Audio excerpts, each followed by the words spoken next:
Hey everybody, this is Russ from Retro Game Core. So I'm pretty excited about this controller here. This is the 8-bit Do Pro 2 for the Xbox. And what excites me the most about this is that it's actually made for retro gaming. This is actually one of the only Xbox controllers that are officially licensed and does not have offset analog sticks. So this is going to be great for retro gaming. And with the ability to put RetroArch on the Xbox, this might be a really great fit. Now 8-bit Do has been making controllers for a long time now, and this Pro 2 controller is actually almost exactly like the Pro 2 controller that they released earlier this year. The big change for this is that it now is compatible with the Xbox, and not just the Xbox Series devices, but also the Xbox One. And at $45, this is a great price. I actually pre-ordered this a couple months ago, but it just arrived the other day, and so I finally got to sit down and put it through its paces. And so that's what we're going to do in this video here. I'm going to walk you through the unboxing portion of it, and then I'll also compare it against some other controllers so you can get an idea of what the experience is like, and then we'll also see how the performance is as well, both on Xbox as well as on Windows, which is also supported with this controller.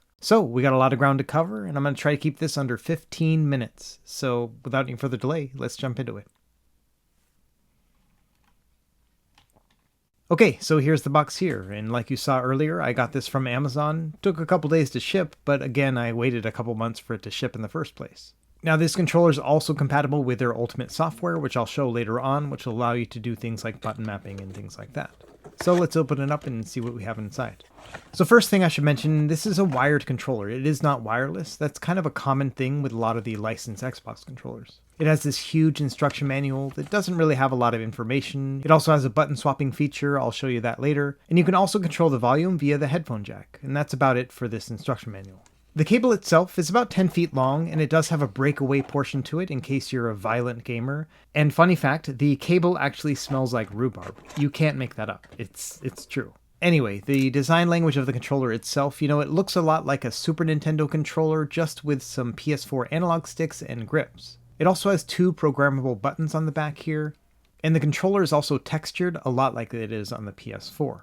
So let's talk about the shoulders and triggers first. The shoulder buttons are a little bit interesting. They don't take a lot of force to actually push down. They do remind me a lot of Super Nintendo shoulder buttons. Now it takes a little bit more force to push them down near the center of the controller compared to the edges of it. But overall, these are easy buttons to push down on. They feel nice and responsive. And it likely won't matter where you push down on it because most people will probably naturally just rest their finger on the button itself. Either way, I have no issues with these shoulder buttons. So let's talk about these triggers. Now they are analog triggers, and like I said, they remind me of the PS4. Overall, I would say they have a lightweight feel to them. They are nice to push down on. And they snap back pretty quickly as well. I think the analog responsiveness on them is good. As far as face buttons, 8-bit Do does a good job with their face buttons. These feel very good, nice and responsive. They're rubber membrane connections, they have a good amount of travel to them, and they feel a lot like a retro button. Another thing I really like about this controller is the face itself is flat, which means that when you push down on this controller, it has a very retro vibe to it, much like a Nintendo or a Super Nintendo controller. And so in that sense, I do think they nailed these face buttons. Same thing with the D-pad actually. This reminds me a lot of an SNES controller. It's got a little bit of wiggle, but I think that actually is a very natural feeling wiggle to it. It just has kind of a softer rubber membrane feel to it. The travel is a little bit on the low side, but all the same, it pivots well, and I think it would work really well for retro gaming. Analog sticks are nice too. These remind me a lot of PS4 analog sticks. They do click down L3 and R3, and they have a good amount of travel distance to them. And the sensitivity can be adjusted in the options. I'll show you that later here in this video. If anything, I would say my only complaint is that these analog sticks are a little bit close together, much like how they are on the PS4. As far as other face buttons, you have the Xbox home button. This does not stick out that much. It feels kind of clicky. It's not really what you would expect if you're used to pushing down on an official Xbox controller. It also has the select and start buttons. I'm not really sure what you call them on the Xbox anymore, as well as a share button. On the left, you have a star button, which can be used for various functions, as well as a profile button on the bottom right. Okay, so let's talk about the audio signal here. You have a headphone jack, which you can plug in, and you can also use a mic if you'd like, and there is a toggle to turn your mic off and on. So this will be a great option if you want to do voice chat with your friends, or if you just want to listen to a game quietly while you're playing at night. As far as these 2 programmable buttons on the back here, these feel really good too. Actually, the amount of pressure that you need to push down on these is very similar to what it is on the shoulder buttons. So they're a little bit clicky, but overall, they have a really nice response to them. I'm very comfortable using these buttons. One of my favorite things about this controller is that basically every button is easy to access across the board. The face buttons, the shoulders and triggers, as well as the back buttons can all be accessed without any sort of extra effort. And that's important to me, especially if you're going to be playing games that require a bunch of different inputs.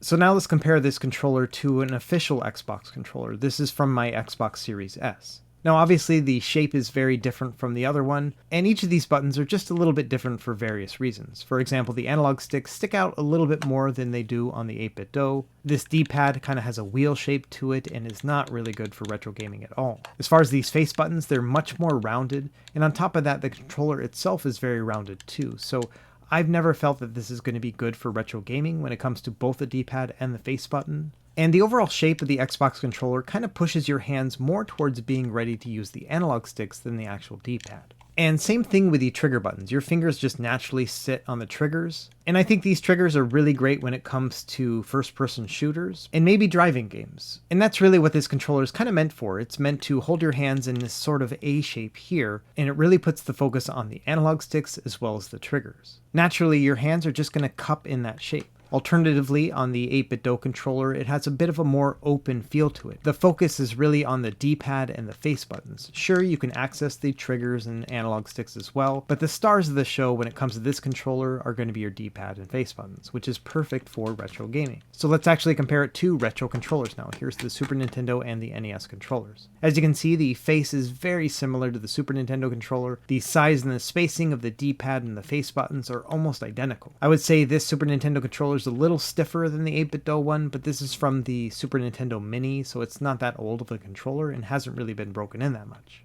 As far as the face buttons, they're about the same size, but of course the traditional X and Y buttons on the Super Nintendo are a little bit concave, whereas on the 8-bit Do, all of them have a little bit of a roundedness to them.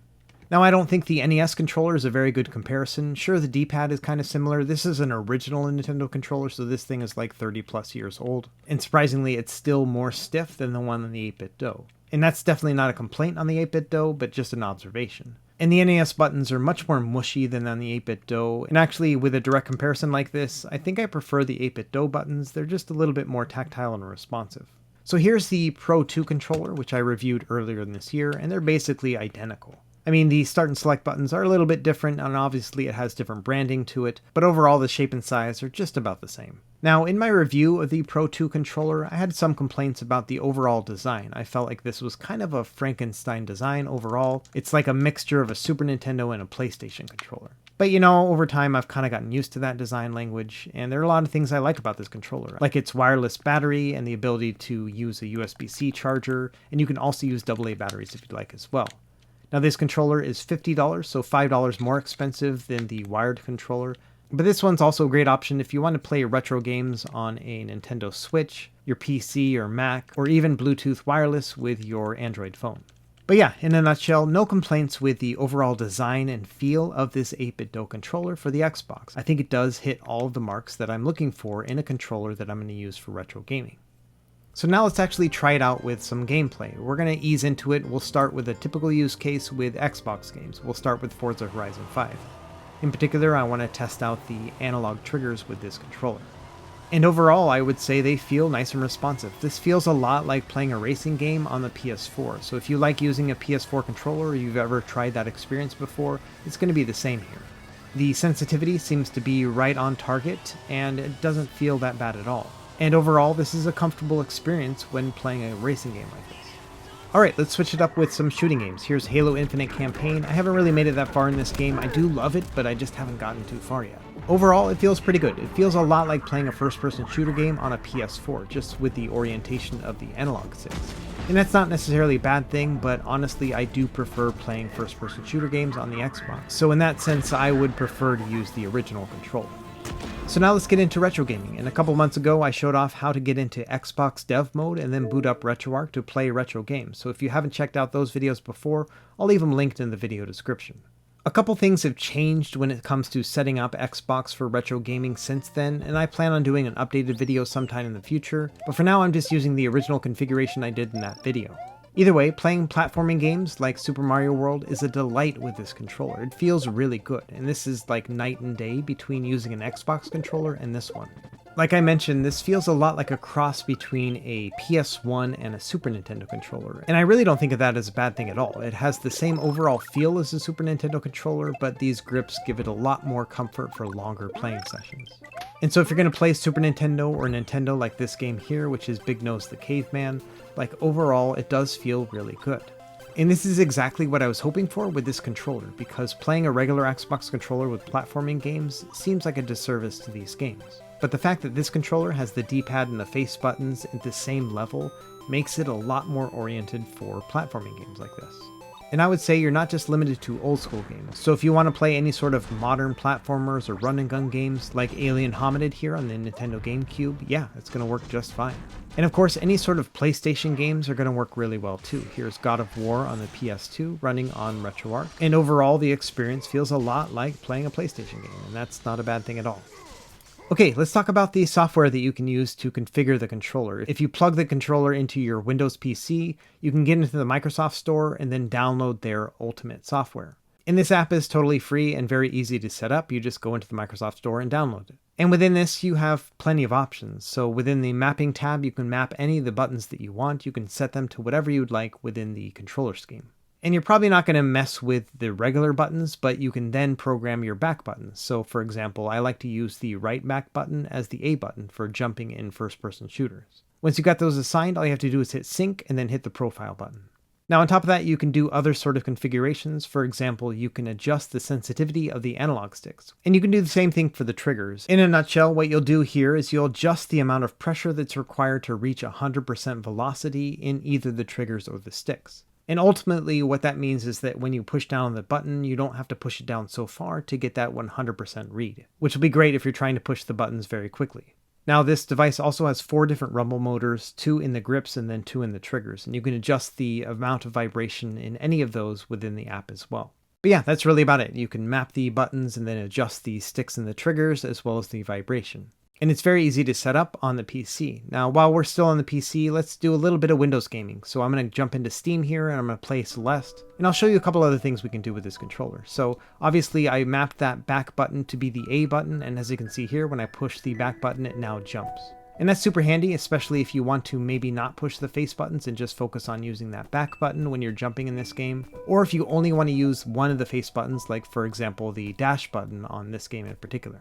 Now, one neat thing you can do here is you can actually swap the buttons without getting into the software. You can do it directly on the controller. And so say we want to swap A and B. What you want to do here is you basically hold down both A and B and then press the star button to lock in that swap. Now, when I press the B button, it actually jumps like the A button. Now, to turn that off, all you have to do is push those 2 buttons again and then press the star button. And that's it. It's pretty easy to set up. And one thing about this button swapping is that it is not permanent with the controller. So when you unplug this controller or power down your device, it's actually going to forget that you swapped those buttons. And so it's really just a temporary fix if you want to make a swap without having to get into the software. It's pretty handy. Okay, back on the Xbox, the other thing I want to show you is if you go into the Microsoft Store on your Xbox, they also have the 8BitDo Ultimate software available on the Xbox too. So you don't even have to plug this into a Windows PC. You can do this directly on your Xbox if you want to use this as a dedicated Xbox controller. And it has all of the same functions and customization options available within the Xbox One, just like it does on the Windows one. And on top of that, you can also do it via an app on the Android or iOS. And you could also set this up on the Mac as well. But honestly, the Xbox is probably the easiest place to do this. So yeah, that's really about it for this video. I just really wanted to show off this officially licensed Xbox controller. I'm just really excited that we finally have a retro option available for the Xbox. And I think that in the end, when it comes to overall controls and feel, I have 0 complaints about this controller. If I could make one change about it, I would maybe change it from being completely black like this. I would like it to be maybe white and black instead. But I think that's really just a minor gripe. When it comes down to it, I'm really happy with this controller, especially at $45. So let me know what you think in the comments below. Is this something that you would consider picking up yourself? And as always, thanks for watching. Be sure to like and subscribe if you found this helpful, and we will see you next time.